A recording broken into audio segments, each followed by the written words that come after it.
ان اللہ یحب المتوکلین، بے شک اللہ توکل کرنے والوں سے محبت فرماتا ہے۔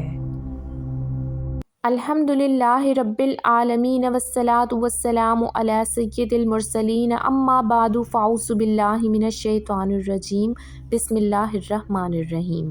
کیا ہم روزہ رکھ کر پورا دن سو سکتے ہیں؟ جی بالکل، آپ سو سکتے ہیں، کوئی مسئلہ نہیں، لیکن نمازوں کا اہتمام کرنا بہت ضروری ہے۔ یہ نہیں ہو سکتا کہ آپ سوئے رہیں اور نمازیں بھی چھوڑ دیں۔ نماز کی فرضیت روزے سے بھی بڑھ کر ہے، یہ بات آپ نے ذہن میں رکھنی ہے۔ یہ کتنی حیران کن بات ہے کہ آپ نے روزہ رکھا ہوا ہے اور آپ نماز نہیں پڑھ رہے۔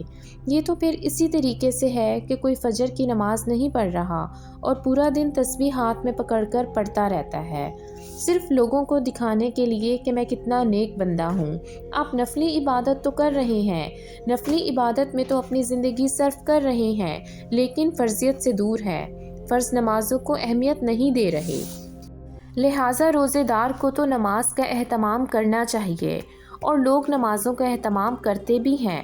بہت کم لوگ ایسے ہیں جو نہیں پڑھتے اور سوئے رہتے ہیں روزے کو ٹھنڈا کرنے کے لیے۔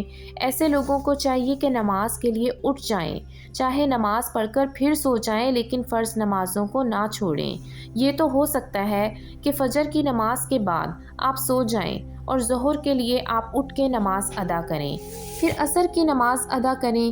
بعض لوگ جمع کر لیتے ہیں اور پھر نمازوں کو ادا کرتے ہیں اور پھر غروب آفتاب کے وقت اٹھ جاتے ہیں، بلکہ بعض لوگوں کے لیے تو یہ ضروری ہے، بجائے وہ بے حیائی کے کاموں میں پڑ جائیں اور پورا دن اپنے روزے کو خراب کریں، بیہودہ فلمیں دیکھیں اور اپنے 3-4 گھنٹوں کا وقت گزاریں۔ اس سے بہتر ہے ایسا بندہ سویا رہے۔ جزاک اللہ خیر۔